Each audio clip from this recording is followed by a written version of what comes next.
My name is Sebastian Wayne, and I am sharing a story about a complete corruption of the Sixth Amendment, which is our protection of due process in judicial procedures, a right to adequate counsel, a right to not be accused of a crime and simply disappeared. On Wednesday, I read an article that shook me to my core because this story does affect my family. I'm not the only person affected, but this story should serve as an example. 22 months ago, the father of my child was arrested, and he maintained his stance of innocence.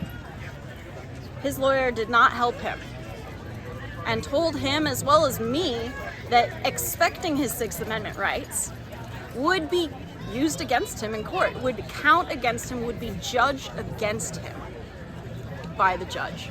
And so he should stop struggling and simply submit. He instead fired the public defender, and we waited until 180 days was up. He was still sitting in jail at 180 days, which is when Oregon revised statute number 136 says that you cannot hold a person pre-trial any longer. Maximum amount under Oregon law is 60 days, but in special circumstances you can go to 180 days. No explanation of the special circumstance was ever given to us. They were simply holding him. And when 180 days came, I called up the jail and said, "What time should I come and get him?" And they said, "I've never heard of that rule. I'm not aware of what you're talking about." But these are some serious crimes. Oregon Revised Statute 136 also says a few crimes that are exceptions. There are only 3: murder, attempted murder, and treason. None of those are on the list of accusations made against the father of my child. From here on, it gets less incompetent and more overtly corrupt, because he tried immediately to submit a motion for immediate release himself. He got it sent in by the government.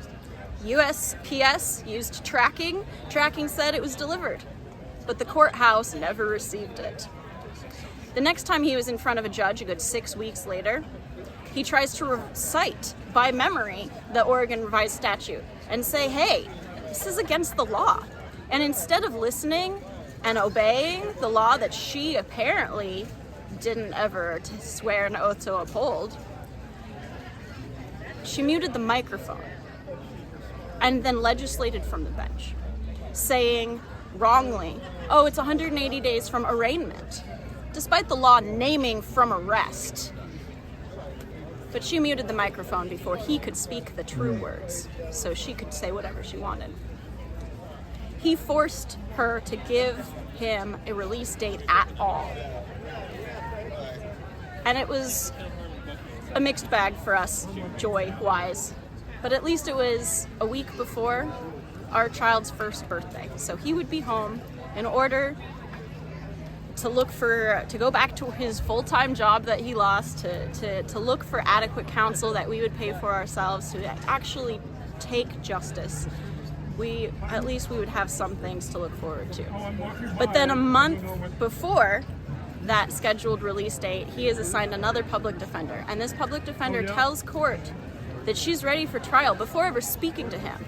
And then when she does speak to him, he says, "Actually, I want a motion for immediate release, as I attempted to submit myself." She refused to actually provide counsel and explain anything that was going on, or represent him, instead doing whatever she wanted, colluding directly with the bench to negate that release date by setting a trial date a week before it. Then when he says, "Yo, this is not gonna fly, this is not acceptable," and asked her to go away as well, fires her, he's retaliated against. The release date was negated, and instead of being put back after her decision to say that she's not ready for trial after all, they then put a new trial for December, fully negating and pretending that 180 days from arraignment that she said was the thing isn't a thing. So he languished in jail for well over a year before he eventually caved to the ransom demands and the hostage situation and the torture. Because it is torture. When your gums start bleeding from malnutrition and scurvy, that's a form of torture. You can't expect a person to stay clear-headed through this kind of isolation and chemical negligence. And so after over a year of being in jail, and after filing an ethics complaint that had his 4-year, the plea deal for 4 years removed entirely as retaliation for filing ethics complaints.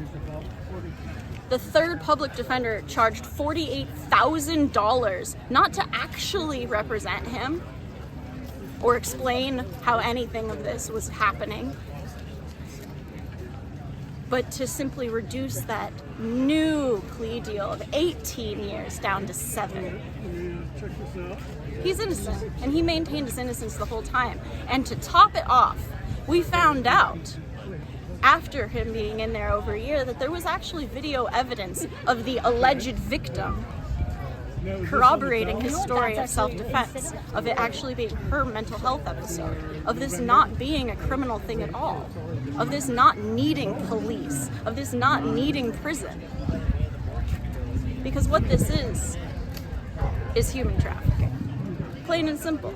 $48,000 for what? That's the third lawyer. How many people were paid tax dollars along the way? The judge, the public defender, the police, that's just the beginning. The court staff and the jail guards and the transportation and the vans and all of this infrastructure, human and non-human infrastructure that my tax dollars and your tax dollars are paying for. The cost of injustice is tremendous. Tremendous. And this is not an isolated incident.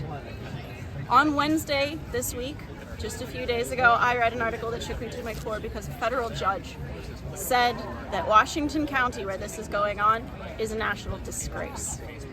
Gave 10 days to release all inmates that are in there at the moment, but said nothing about an investigation going back in time to see who's already been affected. I spent 2 years trying to get attention, sending this story to Congress, sending it to the media. I got Vice News to show up, but by some happenstance, the jail staff sent them to other inmates. And then shock right before interviewing with the correct person, COVID shut down the facility. Am I supposed to believe that? Am I supposed to believe that that wasn't manipulation?